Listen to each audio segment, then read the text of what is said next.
औज़ुबिल्लाहि बिस्मिल्लाहिर्रहमानिर्रहीम। अस्सलामु अलैकुम वरहमतुल्लाहि वबरकातुहू। नाज़रीन, मैं हूं मोहम्मद नदीम और आप देख रहे हैं एचटेक आईटी एजुकेशन। नाज़रीन, पिछली वीडियो के अंदर हमने डाटा स्ट्रक्चर से रिलेटेड टॉपिक्स कुछ पढ़े थे, जिसमें हमने ये देखा था कि डाटा स्ट्रक्चर क्या होता है और उसमें प्रिमिटिव डाटा टाइप्स क्या होती हैं, नॉन प्रिमिटिव डाटा टाइप्स क्या होती हैं, उनकी कुछ एग्जांपल्स हमने देखी थी।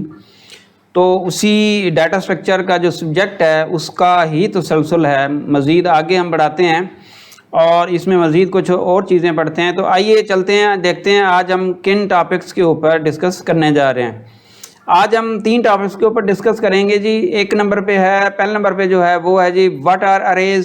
सेकंड नंबर पे है जी अरे आइटम्स एंड अरे इंडेक्स, ये क्या होता है, और अरे के ऊपर ऑपरेशन क्या परफॉर्म कर सकते हैं। इन तीन ये वाली जो वीडियो है, इंशाल्लाह जब आप ये वीडियो मुकम्मल करेंगे तो इन 3 चीज़ों के बारे में आपको नॉलेज हासिल होगा, जो कि इंशाल्लाह आपके लिए बहुत फ़ायदेमंद साबित होगा।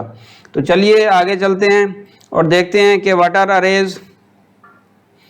देखें, अरे हमने पहले भी एक यूँ कह लें कि ब्रीफली सा हमने डिस्कस किया था पिछली वीडियो के अंदर कि अरे जो है बेसिकली कलेक्शन ऑफ आइटम्स हैं और इसकी एक ख़ास डिक्लेरेशन होती है, उसमें क्रिएशन होती है, फिर उसके आइटम जो हैं वो स्टोर किए जाते हैं। और ये बेसिकली आपके पास यूँ कह लें कि एक एडजेसेंट यानी कि मुल्हिका होते हैं आइटम और कंटिगुअस होते हैं। ठीक है जी, ये एक लीनियर डाटा स्ट्रक्चर है। तो इस चीज़ के बारे में थोड़ा सा आइडिया में हुआ था। तो आइए इस टॉपिक को आज ज़रा डिटेल से हम देखते हैं। और ये देख, चूँकि जो अरेज है ना, तो आप कोई भी प्रोग्रामिंग लैंग्वेज लेंगे तो प्रोग्रामिंग लैंग्वेज के अंदर काफ़ी यूँ कह लें कि एक्सटेंसिव यूज़ होती हैं अरेज का। अक्सर औक़ात हमें जो है मुख्तलिफ़ आइटम्स अरे में रखने पड़ सकते हैं, फिर उनको लूप के थ्रू, यानी कि लूप भी एक स्टेटमेंट है प्रोग्रामिंग लैंग्वेज की, जिसके थ्रू हम ना आइटम, यहाँ पे तो हम 4-5 आइटम्स की एग्जांपल देख ली है, लेकिन बाज़ औक़ात ऐसे हो सकता है कि हंड्रेड्स ऑफ या मतलब यूँ कह लें कि थाउजेंड्स ऑफ रैकेट्स हो सकते हैं अरे के अंदर, आइटम्स हो सकते हैं, आइटम हो सकते हैं, जिनको फिर हमने एक्सेस करने के लिए हम वो एक ऑटोमेटिक लूप चलाते हैं और वहाँ पे 1 बाय 1 आइटम गेट करते जाते हैं, और जो ऑपरेशन परफॉर्म करना हो, यानी कि उसकी वैल्यू रीड करनी हो, उसको अपडेट करना हो, तो ये यूँ कह लें कि जो आपकी प्रोग्रामिंग लैंग्वेजेस हैं या कोडिंग है, कोडिंग के अंदर चाहे कोई भी कोडिंग है, चाहे आपकी कह लें कि जो डेस्कटॉप एप्लीकेशंस हैं, या आपके पास कोई भी सॉफ्टवेयर है, या आपके पास वेब डेवलपमेंट है, या आप जावास्क्रिप्ट में काम कर रहे हैं, किसी भी लैंग्वेज में काम कर रहे हैं, तो अरेज बड़ा एक यूँ कह लें कि एक फंडामेंटल जो टॉपिक है प्रोग्रामिंग का वो यूज़ होता है, और एक ये फंडामेंटल किस्म की ये रिक्वायरमेंट होती है प्रोग्रामिंग के अंदर।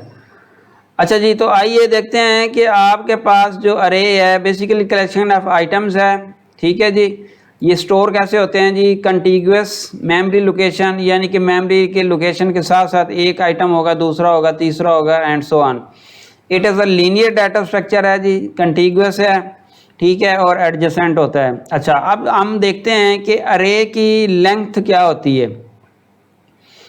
ये पहले थोड़ा सा मैंने आपको ये इसका हिंट दिया था कि बेसिकली जो आपके पास अरे होती है, अरे की हम जब अरे को डिक्लेयर करते हैं और उसको जब क्रिएट करते हैं तो हम ये बताते हैं कि इसमें कितने आइटम्स होंगे।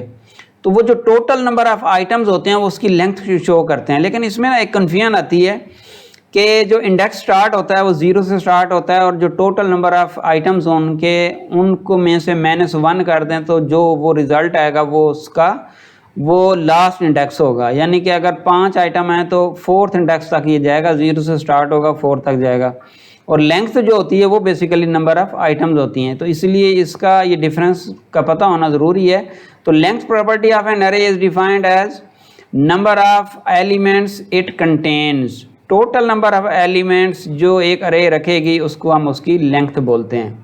ये भी एक प्रॉपर्टी है इसकी अरे की, जो काफ़ी एक्सटेंसिव यूज़ होती है। हमें पता होना चाहिए, जब भी लूप चलाएंगे तो ज़ाहिर है हमें पास लेंथ होगी तो हम चलाएंगे ना, उसके बाद कैसे उसके ऊपर ऑपरेशन करेंगे। तो एक 1 बाई 1 तो काउंट हम करने से रहे, या हर एक चीज़ का रिकॉर्ड तो हम ये ट्रैक नहीं कर सकते या इसको रिकॉर्ड में नहीं रख सकते कि हाँ जी हमने इतनी लेंथ की बनाई थी, उसमें मुख्तलिफ लेंथ हो सकती हैं। और फिर आगे ज़ाहिर जहाँ पे प्रोग्राम के अंदर जहाँ पे भी रेफ़र करेंगे तो उसकी एक प्रॉपर्टी है, इसको कॉल करेंगे, यहाँ से आपको उसकी लेंथ मिल जाएगी।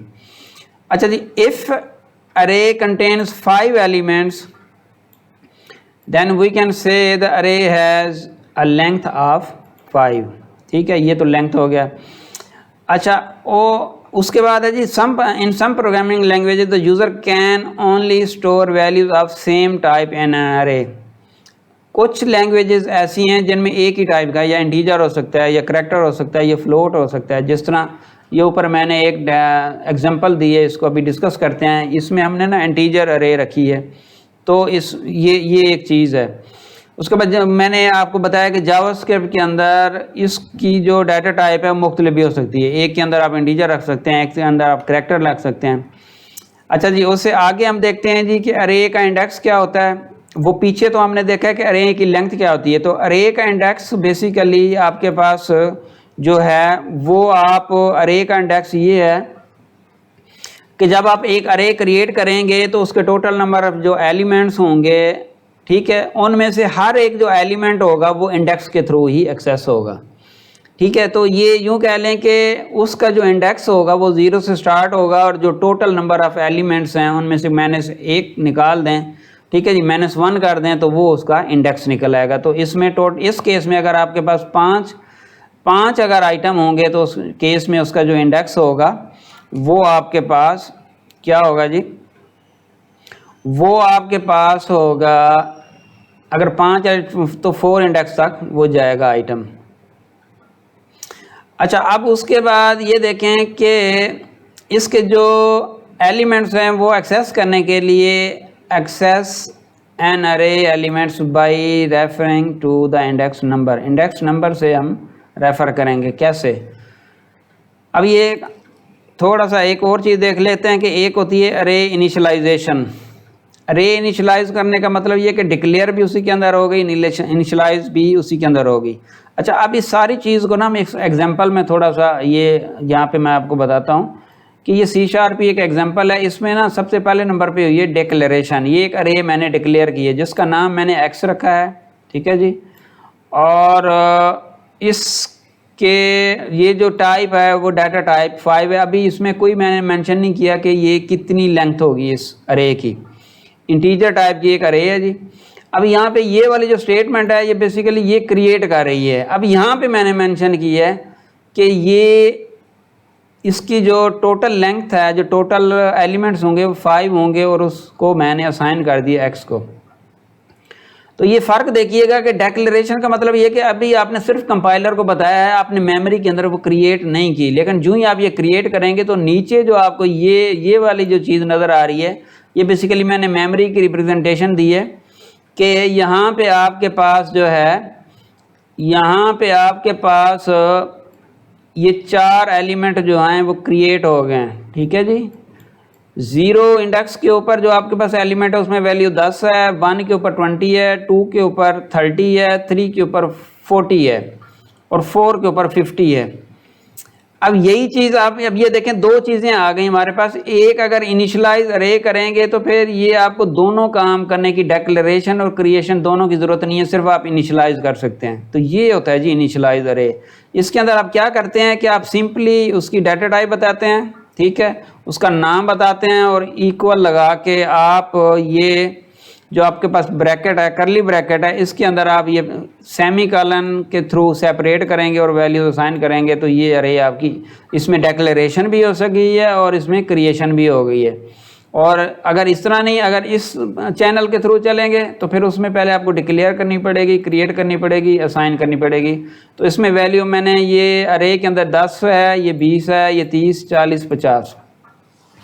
अच्छा, यहाँ पे एक और ज़रूरी इंपॉर्टेंट पॉइंट है, वो ये है, ये देखें, आपने जो अरे क्रिएट किया था उसकी लेंथ रखी थी 5, यानी कि टोटल नंबर ऑफ जो एलिमेंट हो सकते हैं वो आपके पास टोटल जो हैं वो क्या हो सकते हैं जी, वो टोटल 5 हो सकते हैं। लेकिन इसके अंदर अगर आप ये यहाँ तक तो ये बिल्कुल ओके है, यानी कि यहाँ पे तक कोई एरर नहीं है, लेकिन अगर आप ये वाली स्टेटमेंट चलाएंगे तो यहाँ पे एरर आएगा और ये स्टेटमेंट नहीं चलेगी। ये आपको बताने के लिए मैंने यहाँ पे स्टेटमेंट लिखी थी। और जो एरर आएगा वो कहेगा जी index was outside the bounds of array, यानी कि इसका अपर बाउंड है, जो लोअर बाउंड है उस बाउंड्री से ये बाहर निकल गया, इस वजह से एरर आ गया। तो ये एक बड़ा इंपॉर्टेंट पॉइंट है कि जो हमारे पास एक तो लेंथ और उसके बाद जो इंडेक्स नंबर है उस रेंज के अंदर हमने वैल्यूज़ उसको असाइन करनी है, एक्सेस करनी है। तो ये तो था जी डाटा स्ट्रक्चर का एक बड़ा इंपॉर्टेंट टॉपिक अरे का। उम्मीद है कि इसका आपको अच्छी तरह क्लियर हो गया होगा। और एंड पे जी दुआ है कि अल्लाह ताला हम सब के हलाल रिज़्क में बरकत अता फरमाए और हमें अपने सिवा किसी का मोहताज ना करे। इन दुआओं के साथ अल्लाह हाफ़िज़।